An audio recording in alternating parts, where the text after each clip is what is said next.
Hello and welcome to Paradox Untold Stories from Athletic Directors. I am Dr. Danielle Lapointe and my co-host is Dr. Dustin Smith. And today we have Rob Seymour with us. How are you today, Rob? I'm doing well. Excellent. Yeah. Thank you for having me on. It's a privilege to be with you guys. So excited to hear your story and what you have to say. But first, I want to thank Ticket Spigot for being our sponsor for this and every podcast. So thank you to Ticket Spigot and Dustin.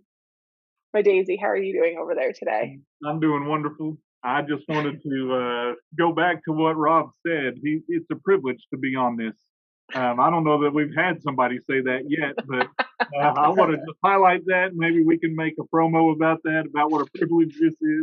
And I'm excited to have Rob on here. Rob, we found some suspects in the NIAAAU cohort, and Rob is in that cohort this year. But I've really been fascinated by just Rob's leadership journey, but not just from the AD chair. Rob's also an avid runner, and I'm kind of jealous of what he does. And I'm living vicariously through Rob and his running. But Rob is in Indiana, and we'll talk about where exactly that is. But man, I'm excited to have Rob on here with us. He's much more sophisticated than us and dressed much more appropriately probably than we are. But man, Rob, I'm excited to have you on. I appreciate you jumping on here with us. Thanks, Dustin. I greatly appreciate it. That's for sure. Rob is in Indiana, and we'll talk about where in just a little bit. But the first question I always like to ask Rob is, tell us what the resume is not going to tell us. We can go through accolades. We can go through you being, I think you called the second president or second vice president. We talked about that off air of the IIAAA. But what makes Rob outside of this athletic administration world?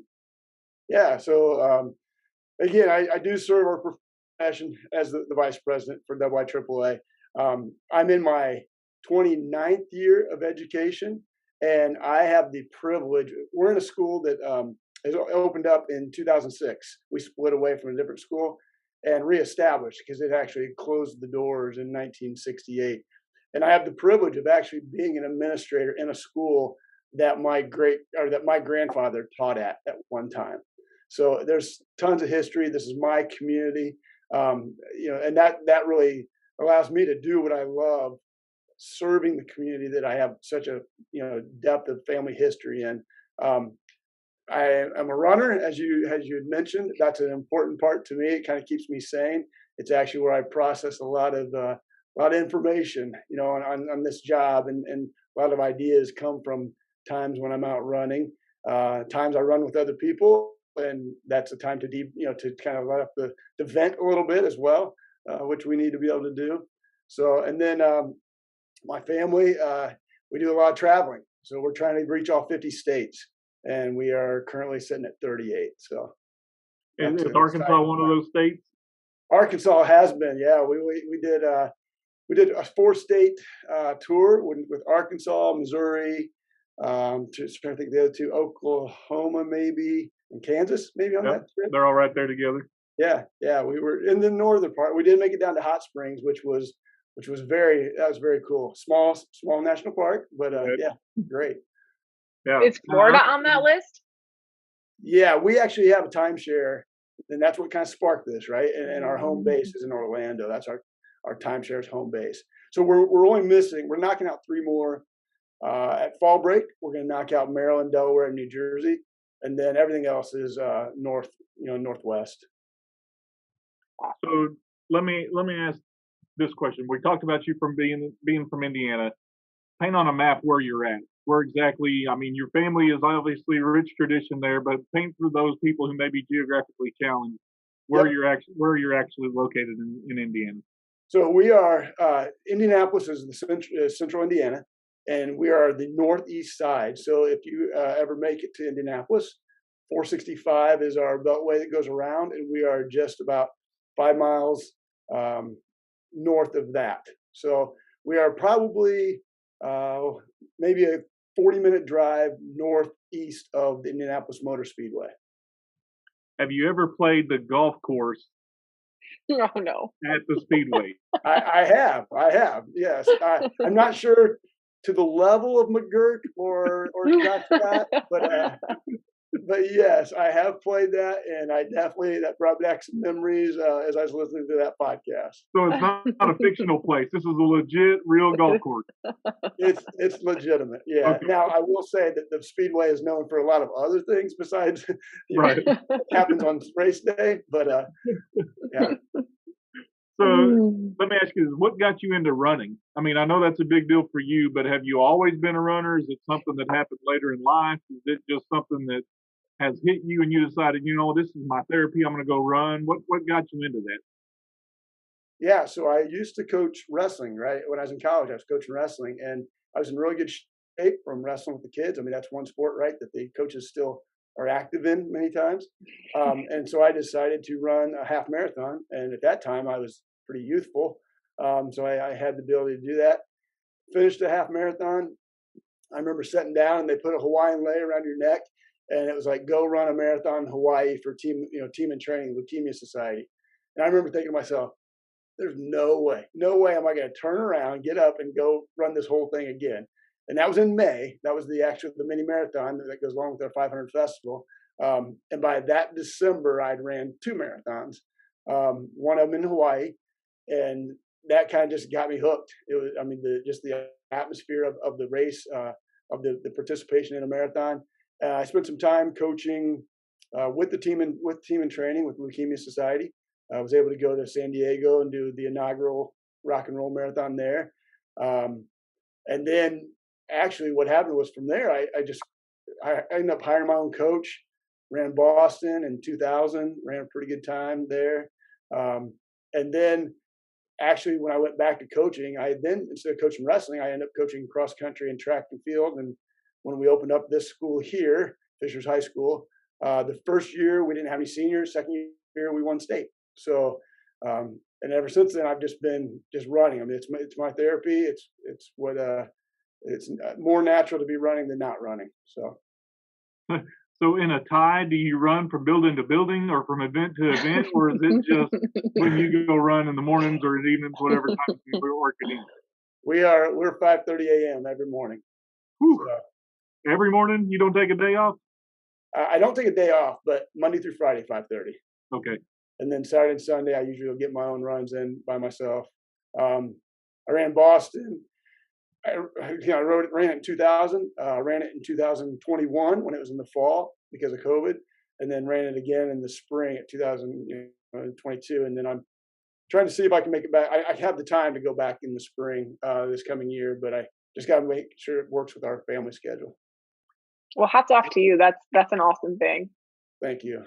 Yeah, I used to have a life goal that I would run a marathon before I die, but I'm pretty sure I would die if I ran a marathon right now. So I need to work some training into that. But you need a new life goal. That was a life goal, but I think I need to start with at least a half marathon before I try to run 26.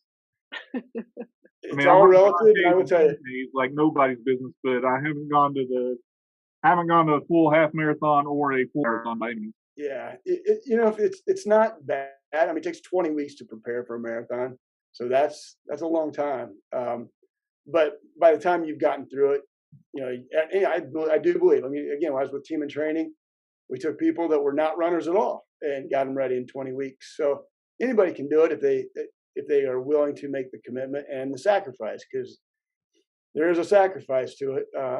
Family time, sleep sometimes. So yeah, it's weather. Yeah, there's some nasty, mid January weather times, that's for sure. Have you been chased by dogs? You know what? On my course that I run around here, I've never had to worry about that. There's some of the courses I ran when I was younger, then yeah, there was some dogs that I would carry some pepper spray every once in a while. No. Just to be able to get by. So that adds a whole new level of obstacle when you're training for a marathon if you got to dodge dogs or outrun dogs. Yes, I would agree on that one. So let's and I also noticed you got your CMAA. Did you do that in 2020 during the COVID year? I did that. Let's see. So we went to when we were in the harbor for the national conference. That was what, Right. 2019. December 19. Yep. Yep. So when we went there, I was getting pretty close. I took a few classes there, and when I came back, I took a bunch of classes online and tried to get pushed through then. So once Right. because I got my CAA in 2018. So once I got that done, it was just, it was just like on fire, right? I just wanted to keep pushing and get it done. So Well, it speaks to your commitment to professional development because you're in the cohort this year, the NIAAAU cohort, which is, I think, a phenomenal thing. I've talked about it on several podcasts. I think it's a great learning environment. I think it's a great way to improve yourself as an administrator, but you build a network of people from around the country that you can pick their brains and see what they're doing and try to implement some of what they're doing at your place and seeing if it fits. But I see professional development as pretty important to you. it is. Again, going to the national conference, COVID was unfortunate especially for our athletes that missed out that spring. But it was tremendous for for the ability to network across our profession. I made so many good friends, with the beyond the bench guys in Iowa. I've got them on speed dial and call them frequently. I got the opportunity to be on Jake Monchier's podcast and had a little segment in his book.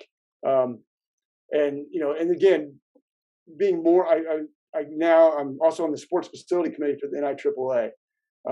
So it was phenomenal. I love professional development. I love taking classes.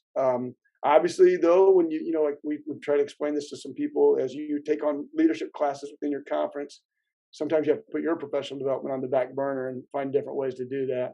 And so that's something that I'm going to try to figure out and try to manage. I'm going to take the 799. I think it is the QPA class coming up. I think I signed up for that at the national, and presenting with Tony Miller at the national. So looking forward to it. Did you know Tony prior to the cohort, or did you? I did not. No, I did not. Nope. We got Mike Blackburn. Actually, Mike Blackburn asked me what I would like to, present on, and he said I'd be presenting with someone. He didn't tell me who they were. Right. So the one I picked, then he said, "Okay, you'll be with Tony Miller." I'm like, "Perfect. I already know him from the cohort." So yeah, I got that same email from Dr. Blackburn and a phone call and said, "I'll let you know who your presenter is going to be." And so I think they had to coax somebody into it to make them do that. But Probably. we're presenting on so there's having a short straw somewhere, Danielle. Is that what you're telling me? I didn't say that. I've just.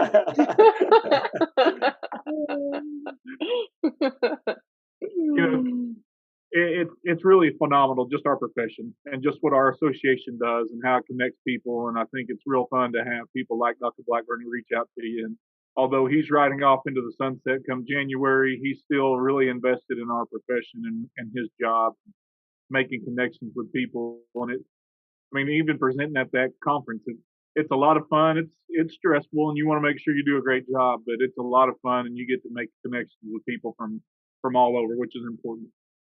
So I highly recommend that. Obviously, Rob is a big proponent of that as well. So, and I know Danielle is as well. So that's just a shameless plug. We'll get that out there if you can be part of. Do you know what day you're teaching or presenting? I believe Monday mornings. I had to check it against what classes I'd signed up for. So right. It was Monday morning. Yeah, I got Monday afternoon, so I can go to yours. There you go. Oh, that's cute. Reciprocate that. Yeah, so I'll just go in there and I'm going to ask questions. At least we'll have one person in the stand. Probably the real part of it. You're trying to worry about, am I going to have somebody here or am I just going to still? But that's exciting. We had Tony on here. He's been a guest for us, and that'll be exciting to be able to be part of. So enough about professional development. We'll, in this format, let's talk about it from a different format, and that's part of this show where we like to just talk about stories that have happened and just have a good time. And I'm told you have a great story, and I don't have any behind the scenes look at it, you're going to get my real reaction. So I'm excited to hear what story you have for us. All right.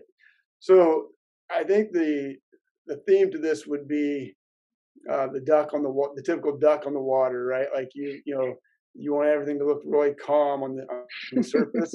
Underneath, it's total chaos. So this probably started off. This would have been the January of 21. I actually this was an advantage and disadvantage of working in a school. I was running and actually stepped on the edge of the curb and broke my ankle in January of 21. So I'm in a boot leading into this story. You are starting this story with the duck and the boot, and I am so excited for it. I'm sorry. That's right where it's at. Yeah, definitely. So Friday night game, right? We have getting everybody ready for basketball, good crowd, and our coach comes out and says, "Hey, the toilet just won't quit running. It's just constantly flushing."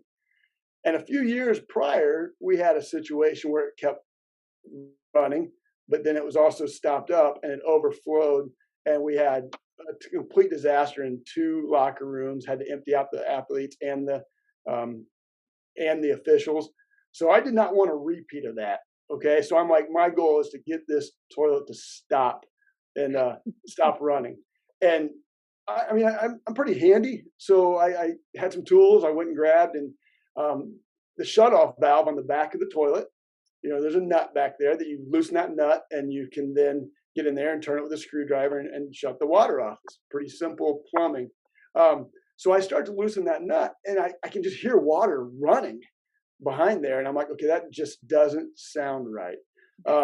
And again, team meetings are going on, pre-game, all kinds of stuff, and I'm in there in the stall. So our lead custodian actually does the scoreboard for us. And we had, again, we're in pre-game. So I went out there and asked her, I said, "Hey, can you come look at this toilet? Because, I know what to do here, but it just doesn't sound right." So she goes in there, I hand her the wrench. Again, remember, I'm in a boot and everything. So she's kind of, hunkered down around the toilet, and she's getting ready to turn the shut off valve, the cap loose. And for whatever reason, I just thought, I want to kind of see what she's doing. So I peek around the corner, and right then the shut-off valve just completely cuts loose. So now we have a 2.5-inch pipe, whatever size it is, pouring out water. It just completely filled my boot full of water. My pants are just drenched, and some words came out of her mouth. And I probably did those as well. And so we're like, oh no, what are we going to do here? So she quickly runs out, and I went to the custodial closet to get a squeegee, because from that point we had to try to figure out where to get the water shut off. Well, because it's still coming out, right? Like the water's just spewing. Coming out like a fire hydrant coming out. I mean, it's not leaking. It's not a leak. It's not a dribble. And the core of the shutoff completely came out with the lid, with the valve thing. So it's just straight pipe shooting water out. So there's no stopping it. So I'm just hoping that someone can again get the water shut off. Well, the pipe was pretty high up in the ceiling. The ladder wasn't tall enough, so that delayed it even more. So for the entire JV game, I am just squeegeeing left and right, throwing down towels, creating these dams to prevent the water from to go anywhere, because it started heading out into the hallway, which that's tile. I didn't care. It started heading into the gym. So then I'm back in the corner, and I'm just going right, left, squeaking just to keep the water back from the gymnasium. And again, so the team then goes out, and they went out to the coach's office, so it's just me. And again, I'm in a boot, drenched, wet, and for whatever reason, as time goes on, I can hear the game going on. I'm still just standing there. I'm the only one in the locker room going right, left, with the squeeze. Being the goalie all by yourself. I'm the goalie to this giant flood of water. And for whatever reason, after they did get it shut off, it then started backfilling with hot water. And so the water's still coming out at the same rate, but now it's like a sauna. So I'm and it's starting to completely, have just the whole fog of steam in the bathroom in there. And again, I still have to go right, left, right, left. And I'm sweating. My boots just completely soaked. And finally, once the water subsides and it stops rushing out of the toilet, the plumber shows up, and then I had to then go get a mop. Once I got all the water to go down the drain, get it all cleaned up, and by the halftime of the varsity game, they could come in and actually have their mid game, halftime talk. So, and I walk out of the gym, and I'm expecting I don't know what I was expecting. I felt like I was expecting someone to know what the heck I'd been doing, but not a single person knew what I was doing. They're like, "Where have you been? You've been gone." And you were wet and sweaty, and they're like, "What are you doing?" And I'm like, because I couldn't call a timeout. I couldn't call anybody. I was just going. My lats were killing me. Everything was just sore, and so then I went out. I'm like, all right, well, here we go. Because our basketball coach would have been the only person that knew, and obviously he wasn't talking to a lot of people during the game. So I've got a couple questions I've got to ask. So many. So my first question is, when you say a boot, you don't mean a cowboy boot. You mean a walking boot. A walking boot. Yep. All the way up to the bottom of my knee. Yeah. Cool. So it's full-fledged boot. And when your custodian left, did she ever return? No. Which is even better, because you're there just working like crazy, and she's just gone. She said, "I'm gonna go get something else." She had a job. She was the scorekeeper, right? Right. We had to play the game. So good luck. Bye. Ready to come, say, "Hey, I need some help." Yeah.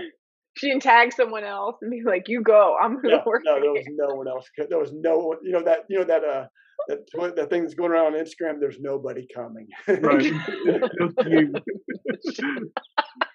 So, my question is, there was no fanfare, so it wasn't like the end of a marathon where people are cheering you on as you're coming to the finish. When you come out of the door, there's absolutely nobody there. That nobody, one, appreciates what you've been doing, but two, the question is, where have you been? As if you haven't been doing something. And you look like you've been in the wrestling room, right, the whole time. And I had a shirt and tie on. No. Yeah. So I can just imagine you limping in your squishy boot into the gym, all wet. Oh my God, that must have been the longest game for you.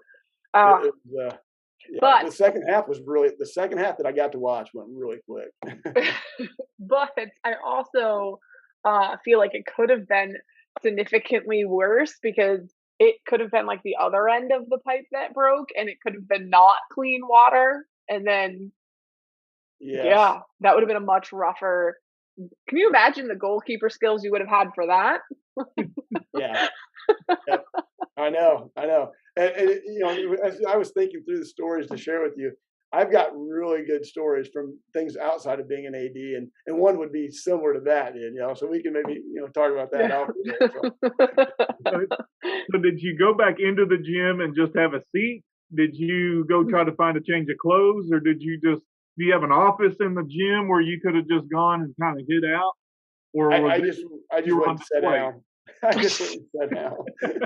I was tired. Arms were sore. You need a little bit of the banana to make sure you wouldn't cramp up or anything. Yeah. That's the thing. As you said, there was no fanfare at the end. There was no hydration, no bananas. No. No oranges, nothing. I mean, nobody's saying, "Hey, Rob, we're glad that you're here." Yeah. Congratulations, you're almost done. None of that. Right. You successfully wasted almost 3 games. You're in there at halftime, and you get to watch the last half of the game. Yeah. I'm just so impressed with your dedication to the gym floor. I mean, obviously that needed to happen, but your dedication to the gym floor is top notch. It was probably more of a dedication to getting the game in, right? Because then you have to reschedule it. No idea when that water was going to stop. I mean, it's a Yeah. Saturday night. I think it's a Saturday night. Like, the plumber's not, at the game, right? I mean, you didn't know when this was gonna stop, so you could, take a break. So you said you're pretty handy. Did that curtail your handiness from that event, or did you continue to do some plumbing? Um, I don't know that I've done any plumbing here since then. I would say probably I would avoid that. I'd be like your custodian and just run. You've got Yeah, the skills to run, obviously. I would have ran out of there and just said, "Hey, somebody be here in a minute." yeah. I think in that case you can like take a picture of something, right, and just text it. Hey, this is broke. I mean, I can only imagine the panic when water's still coming, and then not only is Turns it coming, hot. it switches to hot water. Yes, What really. kind of what Like kind of so school hot. are you at where you have hot toilet water? That's what I want to know. What are you doing up there? I'm sure sometime 16 years ago there was some some pipes that hooked to things that shouldn't have been. Because that's a great question. I don't know. Well, they reopened it after 1968, so they may had some time in between 68 when they opened it, 2006. That Well, we did build a new facility, but oh, it wasn't the same pipes. It might have been. It might have Could have been. it I mean, I'm was, it just was thinking. pretty brutal. I'm trying to just picture. I'd be in there. I'd probably been sweating just trying to get it to stop, and then it transitions to hot, and so then your sweat level is amped up, obviously, because it's just become a sauna. This And is so you're in there just squeegeeing away to hot. I mean, CPR, they tell you to do the staying alive beat to just kind of make sure you're doing that where you right, left, right, left. Did you have a pattern that you were doing trying to stay with Yeah, the yeah, I could have saved some lives, that's for sure. With the this just makes me think of like this is the perfect time when like Steve Throne should have been like code red. You should have been on the radio like code red in the bathroom. SOS. Come now. Like this is the perfect code red situation. Like a real one. yeah. Well, my only help was currently keeping the scoreboard. right? So I So you admire didn't have her anybody. dedication to the job. I mean, she was hey, I got to go keep the scoreboard. Forget that you're being flooded back here. I've got a job to do. The game's happening. I've got to make sure that I do my job. yes. You have to look at things with a positive twist though, right? Like, I mean, I'm glad I have keys to everything and I knew where a squeegee was. That's number one. And then the second thing is I'm glad there was no special events at the game that night. It was just a run of the mill, let's play a game, which you don't get all the time, right? But it was a little more exciting as again under the water. You thought it was going to be a nice little night. It Yeah. wasn't. And I'm glad you didn't have a halftime presentation that you had to be at or try to present something to a kid or a parent or something. And here you are just covered. And I think we need to get this out there because I think you told Danielle that this was clean water, right? This was not This sewage was of any kind. This was just clean water. just clean water. Yes. I feel like the worst part might have been like when you were like going home. Okay, you get home and you have this boot that you're not supposed to take off because you're broken underneath there, but it's like squishing around as you're walking around. So that had to be awful to after the fact. Like this didn't just go away and be done for you. You still had to deal with this like squishy boot. Like Yeah. It was like like when you get out of a pool for a long time, it's you're all wrinkly and everything, and oh no. so fortunately it dried out. I mean, again, clean water, and it turned out to be like a bath water at the end. So I mean, Cleaned your boot up. That's what it was. It was a boot bath. definitely. Did the basketball coach or the kids appreciate what you did at any point? Did they tell you thank you for They getting did. that stuff? Yep, they did. Well, sometimes they would look at you like with gratitude and also sorrow. Right. I'm so sorry that This was a sorrow moment. I mean, they saw me starting to do that at the beginning of the game, and then they come back in. Holy cow, he's still doing this. He's still fighting back the water. So yeah, it was. But that got you some credibility. I mean, kids understood that you were committed to make sure that everything was taken care of. So I say this all the time to people. A lot of people don't see what we do behind the scenes in order for games to happen. And you were doing something completely behind the scenes in their locker room, just trying to make sure that they could continue playing because that's what you were most concerned about. Obviously, the tile wasn't a concern. The wood floor is a big concern. Water and wood floors don't get along real well, so you want to make sure that you prevent any water from getting out there. But you did your absolute best to make sure those kids still played. Your custodian, obviously, she was outie 5G. She said, "I'm just going to go run the scoreboard, and I'm going to let you take care of this." This is my favorite part. I'm not gonna lie. She's bye. Yeah, she's good. She's really good, and she stuck to it. She stuck to what she needed to do. I And had no she's still your scorekeeper to this day. Does she still keep the scoreboard for you? She does. Yes, she does. That's awesome. I mean, kudos I to just her know. for being able to do that for all this time. Well, and I know who I'm gonna call when hurricane comes and I need sandbags and some water help. I know who I'm calling. Come on down, not far from Orlando, your home base, That's right. and help me out. But I believe he called it dams, Yeah, they were. He not did. sandbags. He didn't have sandbags at that point. I think he was just trying to find anything that would stop water. There was a hamper of dirty clothes with a bunch of towels in it. I threw everything I could down to try to get it to stay in one area. Oh man. I mean, again, going back to the positives, at least it was clean water. Yes, I'm very grateful for that. It could have been a whole lot worse. Would you have done it for as long as you did it if it wasn't clean water?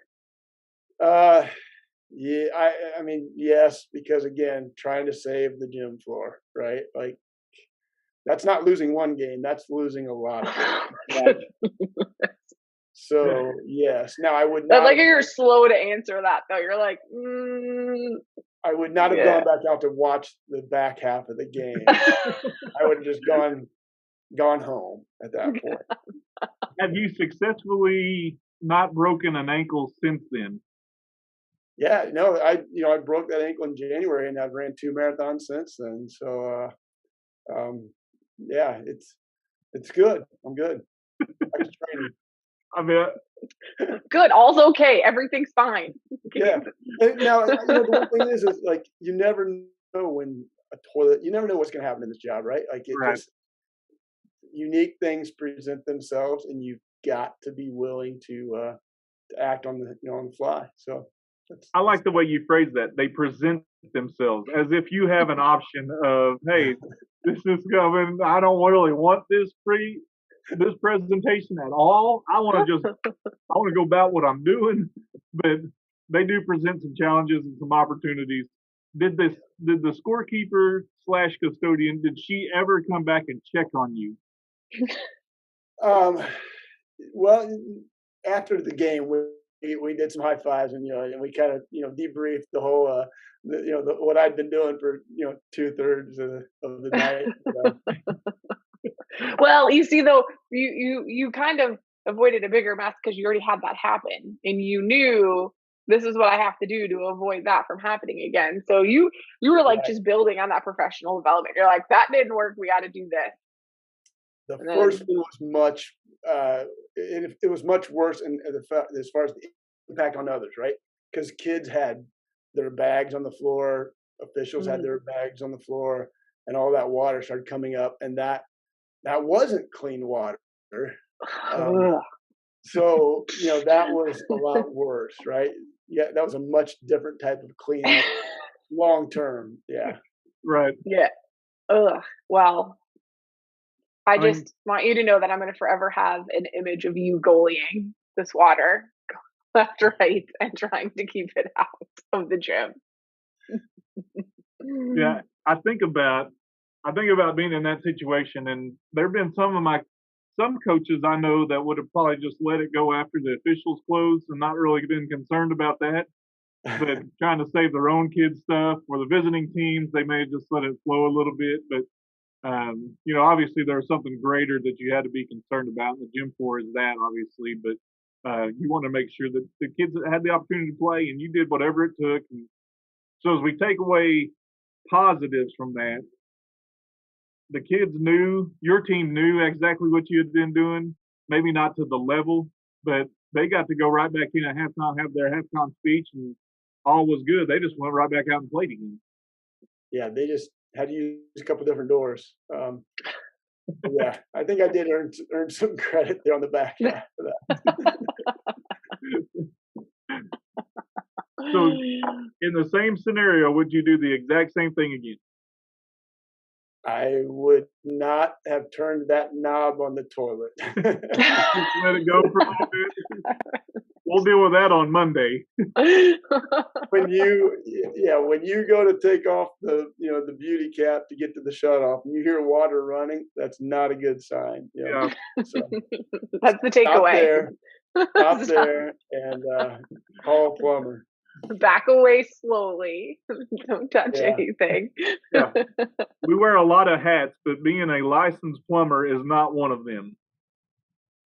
Well, I will say this. The toilet stopped flushing because the water was no longer going in the bowl. It was going on the floor. I mean, so technically you fixed the first problem. There, yes. It no longer was flushing. Yeah. He was presented with a problem, and he just found a solution for the. He redirected that water in a very different location. And you realize things you never even noticed. Like, do you really know where all the floor drains are in your locker room? I can tell you where all of them are right now. Well, and the fact that you knew where a squeegee was.